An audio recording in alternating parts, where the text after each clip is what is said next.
Hey guys, welcome back to my channel. आज की इस वीडियो में हम बात करने वाले हैं सचिन और सरिता जेठू के बारे में। फाइनली कल सचिन का वीडियो आया जिसका हम सब लोग वेट कर रहे थे। बीते दिनों जो हमें कमरे वाली बात पता चली थी उसमें दोनों साइड के पर्सपेक्टिव हमने देखे थे, जहाँ पे सचिन ने भी अपनी स्टोरी बताई एंड सरिता जेठू ने भी बताई। उस वक्त सचिन ने अपने पोस्ट के ज़रिए बताना चाहा कि उस वक्त कमरे में क्या हुआ था, लेकिन कल की जो वीडियो आई उसमें पूरी तरीके से एक्ट करके बताया कि आखिर कमरे में क्या हुआ था एंड किस इंटेंसिटी के साथ सरिता जी ने सचिन को बाहर जाने के लिए बोला था। सचिन ने बताया कि उस वक्त कमरे में सरिता जी के साथ 5 से 6 महिलाएं थी और सरिता जी उन पर चिल्ला रही थी और ऊंची आवाज़ में बात कर रही थी और कुछ अरेंजमेंट वगैरह के बारे में बात कर रही थी कि क्या इस तरीके से आप लोग मुझे स्पेशल फील करवा रहे हो। इसी बीच एंट्री होती है सचिन की दवाई के साथ और सरिता जी चिल्लाती हुई आवाज़ में सचिन को वहाँ से जाने के लिए कहती है। और जिस हिसाब से सचिन ने दिखाया कि सरिता जी ने कितनी ऊंची आवाज़ में बात की, एंड एक्चुअली इसे ऊंची आवाज़ भी नहीं कहेंगे, इसे चिल्लाना कहेंगे। इस तरीके के बिहेवियर से तो किसी को भी बुरा लग सकता है, चाहे वो क्रिएटर है चाहे वो क्रिएटर नहीं है। वो भी जब कमरे में 5 से 6 लेडीज़ बैठी हुई हैं और उनके सामने सचिन की इस तरीके से बेइज्जती करना, तो ये काफ़ी इंसल्टिंग है। और इस बिहेवियर की वजह से उन लेडीज़ के माइंड में भी ये सवाल उठेंगे कि क्या सचिन की यही इज़्ज़त है इन लोगों के मन में। उस वक्त कमरे में जो 5-6 लेडीज़ थी उन्हें भी सरिता का ये बिहेवियर बिल्कुल अच्छा नहीं लगा। जब उन लेडीज़ ने सरिता जी को कहा कि आप यहाँ पर गलत हैं, आपका बिहेवियर यहाँ पे सही नहीं है, तो इस बात पर सरिता जी फूट फूट कर रोने लगी। अभी तक सबको ये लग रहा था कि ये बेइज्जती वाला इंसिडेंट सिर्फ सचिन के साथ हुआ है, लेकिन ऐसा नहीं है। यही सेम इंसिडेंट सृष्टि के साथ भी हुआ। सरिता जी ने सृष्टि को भी कमरे से बेइज्जत करके बाहर निकाला। सृष्टि भी रोते रोते कमरे से बाहर आई और जब सचिन ने देखा और पूछा कि आपके साथ क्या हुआ है, क्या बात है, तो सृष्टि ने सचिन को कुछ भी नहीं बताया। तो सिर्फ एक के साथ नहीं बल्कि सरिता जी ने ये बिहेवियर औरों के साथ भी किया है। सरिता और जेठू ने अपने वीडियो में एक कॉल रिकॉर्डिंग शेयर की थी जो कि आधी अधूरी कॉल रिकॉर्डिंग थी, जिसके बारे में मैंने पिछली वीडियो में कहा था कि मैं इस पर कोई भी रिएक्शन नहीं देने वाली हूं, क्योंकि ये आधी अधूरी रिकॉर्डिंग है। तो इस पर हमें नहीं पता पहले क्या बात हुई थी और बाद में क्या बात हुई, क्या चीज़ किस कॉन्टेक्स्ट में कही गई थी, किस कॉन्टेक्स्ट में नहीं कही गई थी। लेकिन कल सचिन ने इसकी पूरी कॉल रिकॉर्डिंग सुनाई और ईशू के साथ जो कॉन्वर्सेशन हुई थी उस पर क्लैरिटी दिया। सचिन ने कहा कि मेरा सरिता जी और जेठू से रिश्ता ख़त्म हो चुका है, फिर चाहे मैं किसी से भी मिलूँ, किसी से बात करूँ, उससे इन्हें कोई प्रॉब्लम नहीं होनी चाहिए। सोशल मीडिया पर आग लग जाएगी और व्यूज़ बढ़ने वाली बात सचिन ने इस कॉन्टेक्स्ट में कही थी। जैसा कि आप लोग जानते हैं कि ईशू का चैनल काफ़ी टाइम से ग्रो नहीं कर रहा है और इसी वजह से सचिन ने कहा था कि अगर मैं तुम्हारे चैनल पे आऊँगा, तुम्हारी वीडियोज़ में आऊँगा, तो इससे मेरी ऑडियंस भी तुम्हारे पास आ जाएगी एंड इससे तुम्हारे चैनल को ग्रो करने में हेल्प मिलेगी एंड इससे सोशल मीडिया पर आग लग जाएगी, इस कॉन्टेक्स्ट में कहा था। सचिन अपने वीडियो में ईशू के चैनल को प्रमोट करते हुए भी दिखे। सचिन ने अपनी ऑडियंस से कहा कि वो ज़्यादा से ज़्यादा ईशू को सपोर्ट करें। सरिता और जेठू ने अपने वीडियो में आधी अधूरी कॉल रिकॉर्डिंग तो दिखाई ही, लेकिन ये नहीं बताया कि आखिर ये कॉल रिकॉर्डिंग उनके पास पहुंची कैसे, आखिर उनके पास ये कॉल रिकॉर्डिंग कैसे आई।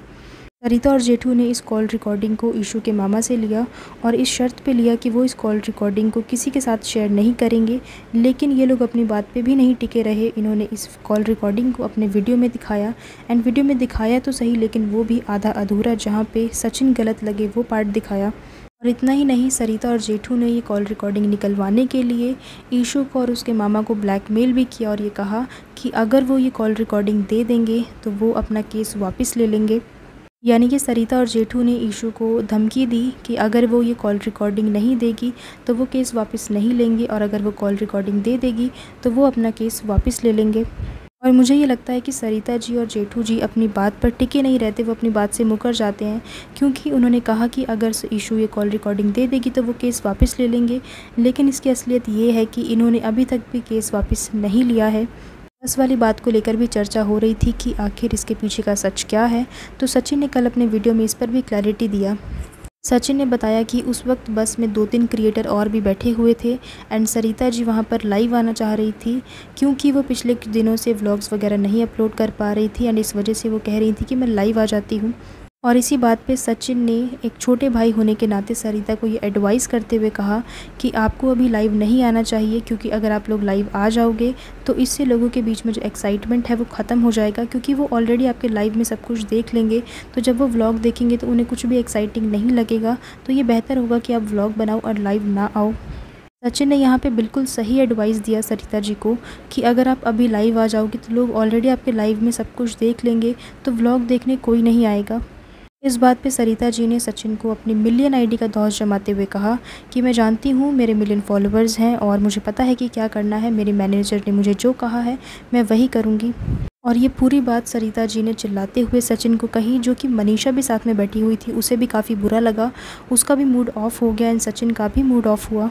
थोड़ी देर बाद सरिता ने सचिन से माफ़ी मांगी कि उसे ऐसा नहीं बोलना चाहिए था। वो थोड़ी ऊंची आवाज़ में बोल गई और सचिन ने भी इस बात पर सरिता को माफ़ कर दिया कि हाँ कोई बात नहीं, आप थोड़ा सा ऊंचा बोलते हो, आपसे बोला गया होगा। ऑल्सो मैं ये भी कहना चाहूँगी कि अभी जो हमने बस वाली बात करी ये अगस्त की बात है और उस वक्त सरिता प्रेग्नेंट नहीं थी। सो दैट मीन्स कि उस वक्त तो उसके मूड स्विंग्स नहीं चल रहे थे एंड जो भी सरिता ने कहा वो इंटेंशनली कहा, क्योंकि बार बार अगर आप किसी एक ही इंसान को कुछ बोल रहे हो, चिल्ला रहे हो, सो दैट मीन्स कि आपकी वो अंदर की फ्रस्ट्रेशन है जो बार बार बातों के ज़रिए बाहर आ रही है। सचिन ने इन सारी बातों को भुला दिया और सरिता को माफ़ भी किया कि चलो कोई बात नहीं, अब बड़ी हो, आपसे हो गया, कोई बात नहीं।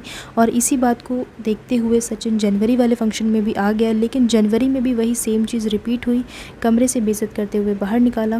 दूसरी बार जब ये इंसिडेंट हुआ तो सचिन के मन में ये इंसिडेंट बैठ गया, उसने अपनी बेइज्जती को दिल पे ले लिया और ये बात किसी को भी लगेगी, क्योंकि एक ही इंसान के साथ बार बार ये चीज़ें दोबारा कैसे हो रही हैं। दूसरी बार जब ये इंसिडेंट हुआ तो जेठू जी ने सचिन से माफ़ी मांगी और कहा कि तुम्हारी बड़ी बहन है, तुम उसे माफ़ कर दो और तुम्हें पता है कि उसकी प्रेगनेंसी है और इस वजह से उसके काफ़ी मूड स्विंग्स वगैरह भी चलते हैं, कुछ गलत ना हो जाए, आप प्लीज़ उसे माफ़ कर दो और इस मैटर को यहीं ख़त्म कर दो। सचिन ने बहुत ही समझदारी से और सरिता की प्रेगनेंसी का ख्याल करते हुए उस मैटर को वहीं ख़त्म कर दिया और सरिता को माफ़ कर दिया। और अब जब सचिन ने अपनी वीडियोस में काफ़ी बार कहा है कि इससे मनीषा को टेंशन हो रही है, डिप्रेशन हो रहा है, तो प्लीज़ आप लोग ये मैटर को यहीं बंद कर दो। सचिन ने पोस्ट वगैरह से भी बंद कर दिया था और कहा था कि मैं पोस्ट नहीं खेलूँगा, मेरा इसके बाद कोई पोस्ट नहीं आएगा। लेकिन फिर भी जेठू जी ने अपनी एक स्टोरी डाली जहाँ पे चैट्स वगैरह के स्क्रीनशॉट वगैरह भी शेयर किए हुए थे। रीता और जेठू ने इस मैटर को एक बार फिर से शुरू कर दिया, क्योंकि एक बार सबको ये लगा था कि दोनों साइड से पोस्ट आना बंद हो गया है, सो दैट मीन्स ये मैटर यहीं रुक गया है, लेकिन ऐसा नहीं है। सचिन ने अपने वीडियो में बोला कि इन सभी बातों से मनीषा को डिप्रेशन हो रहा है, उसकी हालत ख़राब हो रही है और ये कहीं ना कहीं एक हिंट हो सकता है कि शायद मनीषा प्रेग्नेंट है।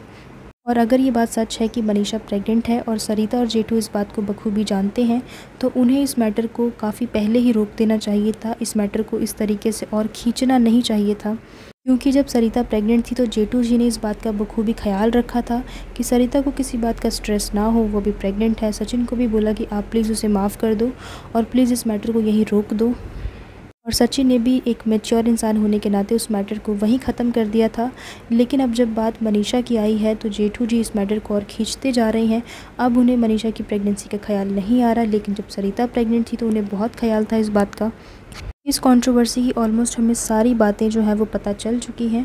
सबसे पहले तो वो कमरे वाली बात की, कमरे में क्या हुआ था वो भी हमें पता चल गया। देन बस में क्या हुआ था वो भी हमें पता चला एंड उसके बाद ईशू के साथ क्या इंसिडेंट हुआ था और ईशू की जो वो कॉल रिकॉर्डिंग थी वो सरिता और जेठू के पास कैसे पहुंची, किसको क्या बोला गया, वो सब कुछ हमें पता चला। तो वही सब चीज़ें हमारे सामने आ चुकी हैं और इससे एक बात समझने को मिलती है कि जो सोशल मीडिया पर दिखता है वो रियलिटी नहीं होती है, क्योंकि जितने भी क्रिएटर्स हैं, यूट्यूबर्स हैं, वो दिखाते हैं कि उनकी आपस में कितनी बनती है, लेकिन रियलिटी कुछ और ही होती है। तो इसीलिए सोशल मीडिया पे जो फ्रेंडशिप्स होती हैं वो असल में फ्रेंडशिप नहीं होती, बल्कि एक कोलैबोरेशन होता है जहाँ पे दोनों के फॉलोअर्स, दोनों के सब्सक्राइबर्स एक्सचेंज होते हैं एंड दोनों को ही ग्रो करने का मौका मिलता है। तो गाइज़ मैं इसी के साथ वीडियो को एंड कर रही हूँ। आई होप कि आप लोगों को ये वीडियो अच्छा लगा होगा। कमेंट करके मुझे ज़रूर बताना कि आपको क्या लगता है, सचिन सही है या फिर सरिता और जेठू सही हैं। Let me know in the comments and इसी तरह के और भी रिएक्शन वीडियोज़ के लिए, अपडेट्स के लिए आप लोग मेरे चैनल को सब्सक्राइब कर लीजिए। So thank you so much guys for watching this video. I will see you in the next one. Till then keep watching. Thank you.